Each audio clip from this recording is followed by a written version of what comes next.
Awesome. Thanks, everybody, for coming today. This talk is called A Game Journalist. What's that? Obviously, the most compelling title of any of the panels you've seen today. Titles are not my forte. I am Josh Boykin. You can find me on Twitter at Wallstormer. Also, feel free to drop me a line at josh@intelligame.us if you have any questions. I've also got cards if you want to come up and get a card from me afterwards if you have any questions, anything like that. Today, we'll be talking a little bit about the idea of being a game journalist. Was anybody here at PixelPop last year? Okay. So we got a couple of return attendees. I did give a talk on game journalism last year, but since then, a few things have happened, and it's kind of changed my thoughts or perceptions on the concept of game journalism, and that's going to be a little bit about what we're talking about. Now, who was I, right? Well, at one point in time, this was me. This is also the picture that I tended to use before I had an actual headshot. And then I could use the excuse that, oh, I'm a gamer and I'm being cute. So who am I now? I got a professional headshot done, thanks much to Chris Higgins. It was awesome headshots. But anyway, who am I? I am the founder of Intelligame.us. It is a website dedicated to game culture and criticism. Use games as a lens to look at other things in life. I also am the senior editor for GotGame.com and associate editor for PopZara.com. And those are sites that tend to do a little bit more conventional style journalism, news reviews, editorials, hardware, software, you name it, we do it. I also am the organizer for Twitch PDX. I have flown out here from Portland, Oregon, which is not my hometown. I'm originally from Northern Illinois. But that is a meetup group of a bunch of us who are really interested in video game content, and particularly some streaming. Funny story, when we came together, none of us actually streamed, so I don't know how we got together. I also am a 3-minute stand-up comedian. I had a brief 3-minute history as a stand-up comedian. I did an open mic in Madison, Wisconsin. It's probably floating around on the internet somewhere. Anyway, so let's get started with why you're here. I launched my own website as a game journalist last September 30th. So Intelligame's 1-year anniversary was just a few days ago. Also was my birthday, but Intelligame's a little more important, right? So when I tell people I'm a game journalist, usually I hear this. Wow, you just sit around and play video games all day? Like, you have my insert person who's kind of important to me's dream job. And I started thinking, because honestly, I'm excited about being a game journalist, but it's not the dream job that people think it is. Like, it's hard work like anything else. The more time that I spend being a game journalist, sometimes it seems like the less time I have to actually play games. So my question then, based on that, was, what exactly is a game journalist? What is it that people think that I'm doing, or what is it that I actually am doing in this role that I feel is important? Now, as of last PixelPop, if you saw my speech last time, you saw a number of blandly colored slides that went through a number of acts that were supposed to tell you what game journalism actually is. Now, at that time, I was still writing for GotGame, I was still writing for PopZara, but Intelligame hadn't launched yet. Actually, PixelPop was a little earlier in the year. I believe it was over Labor Day weekend. And so, since I've launched Intelligame, I kind of have to acknowledge that my concepts of what game journalism is have changed. Intelligame's given me an opportunity to really focus on finding this intersection between video games, which I've always cared about since I was holding a controller in that baby picture, and also the real world that is around me. And I've had a couple times where those have run just on a head-on collision course. For instance, let's rewind time to June 12th, 2016. This is the beginning of a weekend of E3, one of the biggest video game shows that we have on the planet. It's a really exciting show where a bunch of both AAA and independent developers show off their new exciting games. On June 12th, 2016, the Pulse nightclub shooting took place in Orlando, Florida, where a terrorist went through and shot dozens of innocent people. And I was basically on a plane on my way to a convention where many people talk about it being a glorification of gun violence and gun culture. Let's fast forward just a little bit further to July 6th, where we have the release of Pokemon Go. Any Pokemon Go players in the audience? Anybody? Yeah. Pokemon Go. I mean, I've played it too. It was great. But July 6th, 2016 was also the date that Philando Castile was shot in Minneapolis.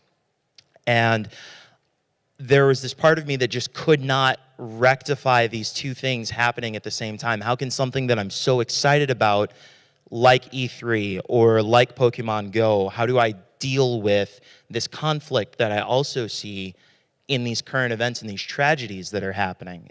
And how, for me to act as if they have no connection, to me felt disingenuous.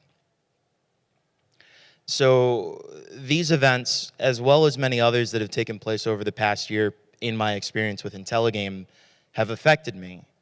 And as a result, they've also had an effect on my writing. So today, I'm not here to say that this bland gray slide is irrelevant. I do still have the slides from this, and last year's presentation was a much more down to basics concept of what is journalism and how do you get started. And if you are interested in that information, please contact me after the talk, and I'd be happy to send you the slides or give you any pointers or information you're looking for. But today, we're going to talk about something that's a little closer to my heart. The question now, what is a game journalist? I've had to go through and sort of define my concept, and I know we have a couple of students in the audience. Your professors might not agree with my definition, but I don't have to go to school anymore, so that's okay. So what is a game journalist? My working definition is that a game journalist is someone who uses knowledge of games, the industry that creates them, or the world that surrounds them to affect change. First and foremost, as writers, as people who create videos, as streamers, as whatever we are, our goal is to affect change, to influence opinions, to give people the opportunity to make decisions based on what we hope are influential opinions. So the follow-up question would then be, what about you? Right? That's why you're here in the audience, right? How do you get started? If you're not a game journalist right now, what ways should you go about figuring that process out? I like to call the following slides 2 questions to ask yourself before getting started on the long and winding path to becoming a game journalist based on my own limited, very specific experience. First question is, what kind of journalist are you? Now, you might notice that can you see the little like shaded text up top? That's fantastic. That is great. That's great. Anyway, so the first question would be, what kind of game journalist are you? Over the course of my career, I've found that there are quite a few different ways to kind of approach the idea of game journalism. The first is what I would call sort of your conventional game journalist.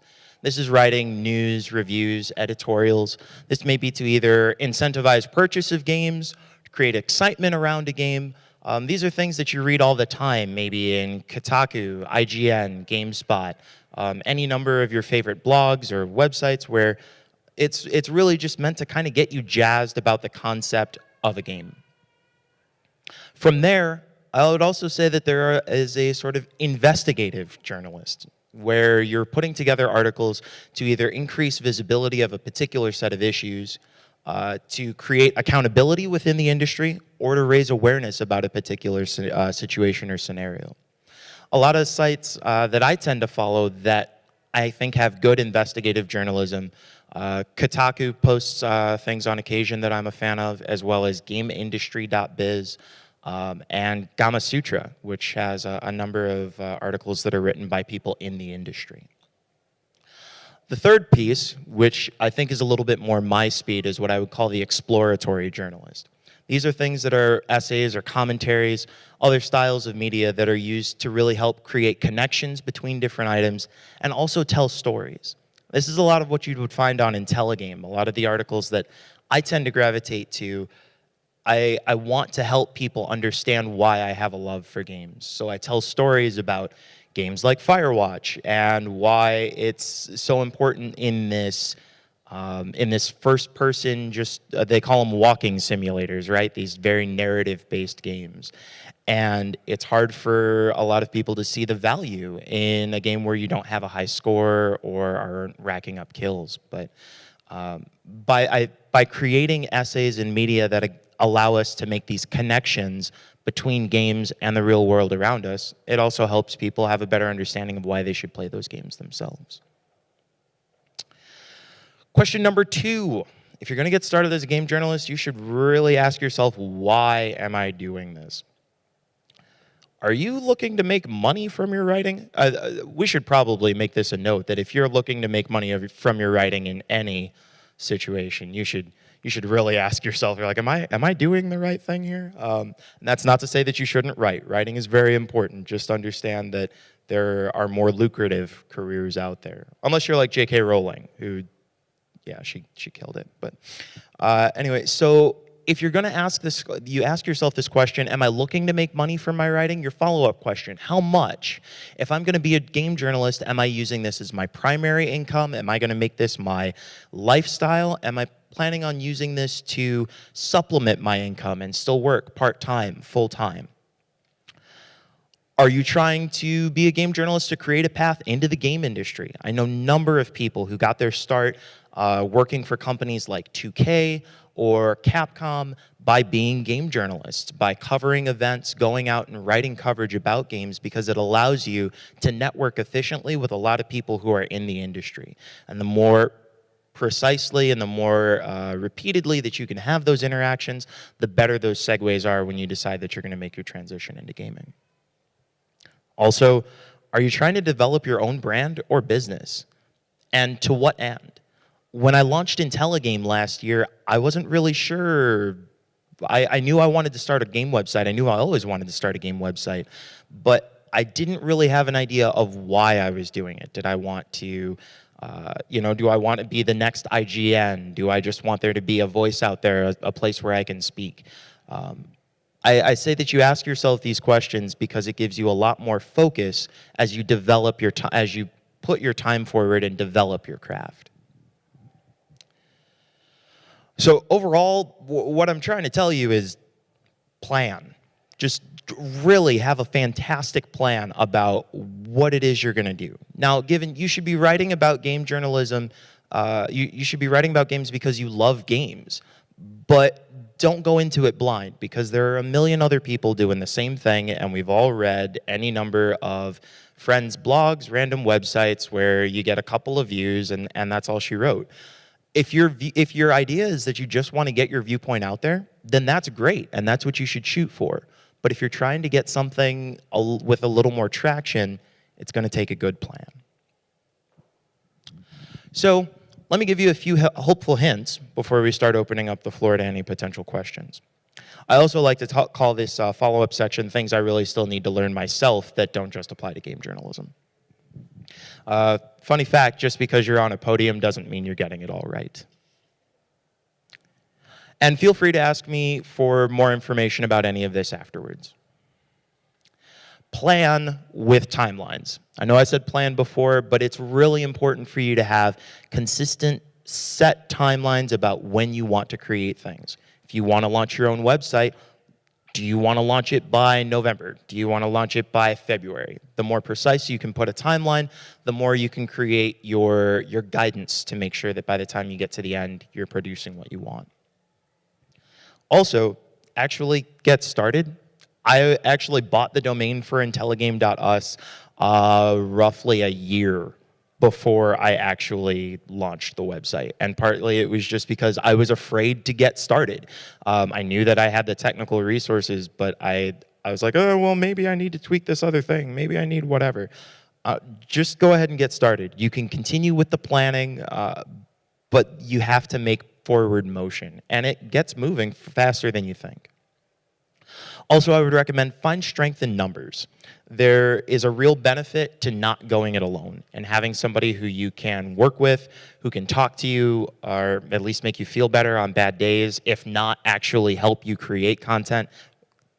It works wonders. Also, pace yourself. You might want to take on the whole world the day that you get started. you want to crawl before you walk, otherwise it's real easy to burn out. Also, there's a second slide of things because there's a lot of things I need to learn. Be timely. I cannot stress this enough, particularly as a journalist. We already know that stories can go cold, but really you want to make sure that if you have content, you're putting it out there on a timely basis, you are consistent so that your viewers, your readers know when you're going to be creating content. Anybody who is a frequent reader of Intelligame knows that this is something I struggle with today. Also, make checkpoints and tripwires. I could do an entire talk on checkpoints and tripwires, but I would recommend instead that you find the book called Decisive by Chip and Dan Heath. It'll change your life. Basically, what I'm trying to say is make sure that you are setting guideposts along the way to figure out, am I doing something that I really enjoy? Is this something that I want to keep doing? Is this series that I launched something that's effective? How much traction do I need for this to be successful? Also, prioritize self-care.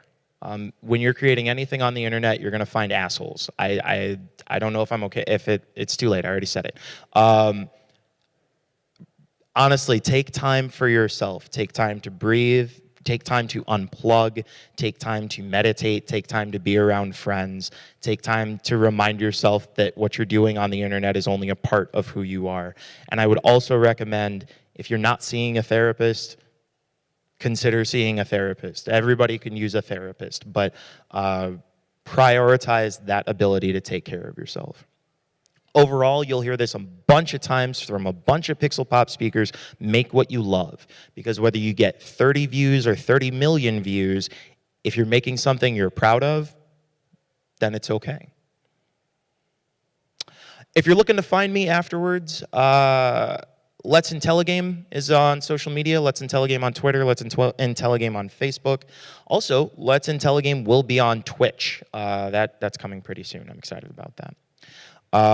Also, we are, Intelligame's going to be running an Extra Life fundraiser.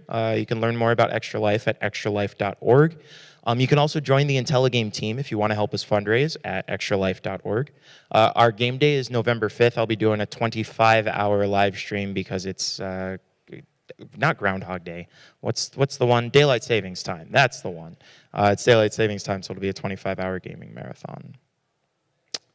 That is all I wrote / she wrote. But thank you for your time. I really appreciate it. I hope you learned a lot. Does anybody have any questions? In that case, oh, please. How much time do you split among you said you had 3 commitments? I'll say it again. How much time do you spend splitting up your other commitments between Intelligame and the other 2 sites you work with? That's a great question. Time management is difficult. And honestly, it all ebbs and flows. Sometimes I have more writing for PopZara than I do for Got Gamer and Intelligame. Sometimes I get really caught up in a particular article for Intelligame and I'm pulling an all-nighter. It all just kind of depends on the ebb and flow of work. I would say that in your own professional experience, make sure you're keeping your bills paid and your lights on, but also make sure that you're doing the things that you care about, because otherwise keeping your lights on is not going to feel nearly as successful. Anybody else?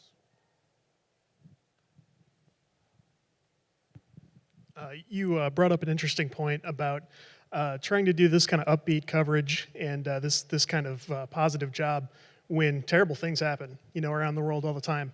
I was interviewing a French game developer during the Paris attacks, and that was a really hard, week or so. And how do you find that you cope with that and get yourself into a more positive? How do you stay positive during a time like that and try to do this, again, kind of upbeat job? That's actually, I almost don't have an answer to that question. One of the most confounding experiences I feel like I've had is like going through my Twitter feed where I follow all sorts of different kinds of people, and I'll see, the Paris attacks followed up by this thing's coming out by Nintendo next week. It's a strange type of disassociation from reality that can be overwhelming. What some people have recommended is have different lists on Twitter.